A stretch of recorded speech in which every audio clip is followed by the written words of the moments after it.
Hey guys, तो welcome back another video. तो दोस्तों मैं बात करूंगा आज फ़िलहाल एक ऐसे टॉपिक के बारे में जो होता है ना कि मतलब हर चीज़ का एक लिमिट होती है ना, बाउंड्री होती है हर चीज़ का एक वो होता है। तो अति का भी एक ना अंत होता है, मतलब अति का बहुत बुरा अंत होता है ना। तो एक हर चीज़ का दायरा होता है और किसी भी व्यक्ति को और किसी भी मनुष्य को दायरा क्रॉस नहीं करना चाहिए। तो ये एक ऐसा ही उदाहरण देखा गया नेपाल में।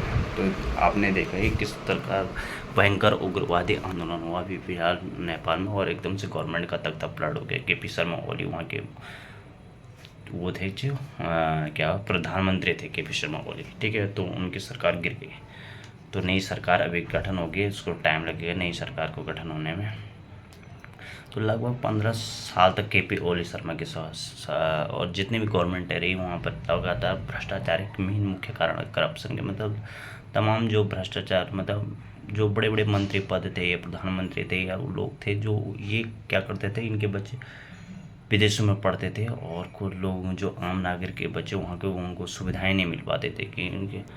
तो जो वहाँ के एक जैन होते हैं, जैन मतलब बोलते हैं वो जो जो नेटवर्किंग साइट के, मतलब नेटवर्क सोशल मीडिया के साथ पले बड़े हैं और बड़े हुए, जो जिनके हाथ में मतलब फ़ोन फान वही हुआ जैन। तो कहते हैं आज के दुनिया में उन्हें जैन बोलते हैं, ठीक है। तो इनके एक 15 से 28 का जो एज दायरा होता है वो बताया जाता है, ठीक है। तो उन्होंने आंदोलन छेड़ दिया वहाँ पे इनके खिलाफ सर केपी ओली शर्मा ओली के साथ। तो केपी ओली शर्मा ने क्या किया कि आंदोलन से पूर्व एक दिन पहले ही कि वहाँ पे सोशल मीडिया साइट्स बंद कर दिए। तो तमाम जो व्हाट्सअप हो गया, इंस्टाग्राम है, यूट्यूब हो गया, सब बंद कर दिए, ठीक है। जो और कुछ चीनी ऐप चल रहे थे वो चीनी ऐप को बैन नहीं किया केपी और सलमान ने, खाली केवल के जो अमेरिका से रिलेटेड ऐप हैं जो व्हाट्सअप जो होगा वो बंद कर दिए। तो लोग सड़कों पर उतर आए गए क्योंकि कमाई का साधन भी है एक बड़ा। लोगों को फेसबुक से भी कमाए होते, यूट्यूब से भी कमाए होते, इंस्टाग्राम से भी कई लोगों की कमाई होती। तो एक बड़ा समुदाय जो युवाओं का सड़कों पर, काठमांडू की सड़कों पर उतर गया सुबह सुबह, ठीक है। तो इन्होंने प्रधानमंत्री के आवास के बाहर धरना देना स्टार्ट कर दिया, मतलब आंदोलन करना। तो इतनी बड़ी लगभग 1 लाख से ऊपर की भीड़ थी। तो इस भीड़ को देखकर थोड़ा के पी ओली शर्मा भी डर गए। तो उन्होंने सेना को, जो वहाँ सेना या पुलिस को जो आंसू गैस के फायरिंग या लट्टे डंड के वो अनुमति दी थी। उस भीड़ उग्र हो गई। इन्होंने क्या किया, पुलिस को ही भगाना शुरू कर दिया, पुलिस को ही दौड़ाना वापस करना उग्र शुरू हो गया। तो इन्होंने जाकर प्रधानमंत्री का आवास, के पी शर्मा का आवास भी जला दिया, फिर तुम्हारा संसद भवन जला दिया, फिर सिंह दरबार जला दिया, और जो बाहर की कंपनियां थी इनके वो भी जला दिए। मतलब जो बाहर से आई रिलेटेड कंपनियां थी इनके भी जो ब्रांचेस होते, जैसे टाटा मोटर्स की थी, सोमी की थी, और हिल्टन होटल्स, इनके वो भी जला दिया गया। और मुख्यतः राष्ट्रीय बैंक भी जला दिया गया, कई चीज़ें जला दिया, खाद्यान्न भंडार जला दिया गया। तो बहुत सारी चीज़ों को जला दिया गया। तो जनता का जो मुख्य मुद्दा था ना, उससे थोड़ा जनता भड़क गए थे। कहते ना भीड़ का कोई हिस्सा नहीं होता, भीड़ की कोई शक्ल नहीं होती, भीड़ और भीड़ में कोई अंतर नहीं होता। इसलिए बोलते हैं भीड़ का हिस्सा कभी नहीं बनना चाहिए भाई। भीड़ की कोई शक्ल नहीं होती और किसी भी व्यक्ति को भीड़ में से उठा के पकड़ नहीं सकते, जेल में नहीं डाल सकते। तू नहीं किया भाई। तो इन लोगों ने क्या किया, भीड़ का जो मुख्य उद्देश्य था थोड़ा उससे भटक गए ना।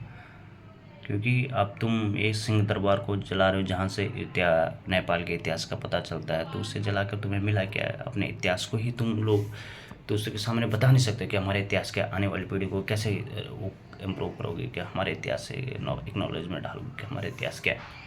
संसद भवन को जला के क्या फ़ायदा मिला? संसद भवन को भी जला के कोई फ़ायदा नहीं मिला। आने वाली सरकार तो ये है कि त्रिपाल के नीचे तो मीटिंग नहीं कर सकते, उनको भी संसद चाहिए, और वो भी जनता के पैसों से ही लगेगा, ठीक है। प्रधानमंत्री आवास भी जो भी बनेगा जनता के पैसों से बनेगा। राष्ट्रीय बैंक जो नया बैंक वो स्थापित होगा, जनता के जो लोगों की पूंजी संपत्ति रहेगी बैंकों में, बड़ी महीने से गरीब आदमी का ही ज़्यादातर बैंकों में खाता रहता है, वही करता है लेन देन।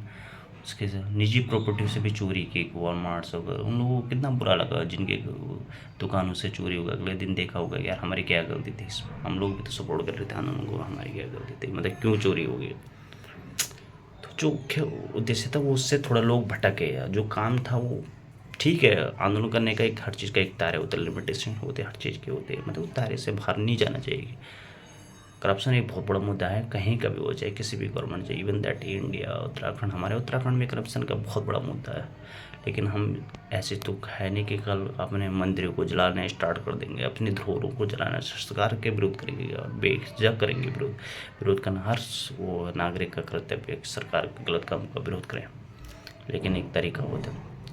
जो आने वाले समय में ना नेपाल में जो चीज़ 10 की मिलती तो वो अब 20 की मिलेगी, क्योंकि अब टैक्स भी ज़्यादा पे करना पड़ेगा जनता को, आम जनता को ना। तो बहुत सी चीज़ें हैं, और कहते हैं ये आंदोलन तो एकदम मुझे नहीं लगता है कि कुछ घंटों का काम होगा या केवल इससे वजह से होगा। इसमें एक बहुत बड़ी फंडिंग भी रही हुई कहीं ना कहीं से, और बड़े बड़े देशों का भी हाथ रहा होगा। उनके जो गुपचुप वाले नेता होते हैं ना, उनका भी बहुत बड़ा रोल रहा होगा इसमें। तो आने वाले टाइम में पता चलेगा किन किन चीज़ों का रोल रहा है इस चीज़ों में, ठीक है।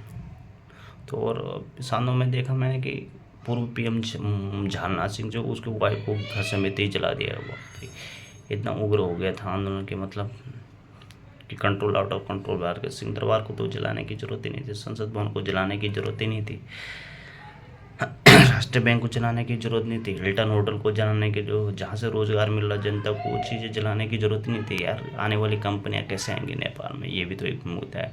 अगर तुम किसी भी संपत्ति को जला रहे हो, रोजगार कहाँ से मिलेगा। तो कहते हैं हर चीज़ का एक लिमिट हो गई, बॉन्ड है, हर चीज़ की अति ठीक नहीं होती, उसका भी अंत ना बहुत बुरा होता है कोई भी। इसलिए हर चीज़ का एक सोच समझ को दायरा होता है। इसलिए तुम अंडर प्रेशर करोगे बहुत ज़्यादा तो एक दिन तुम्हें उसका झेलना पड़ेगा बहुत बुरी तरह से।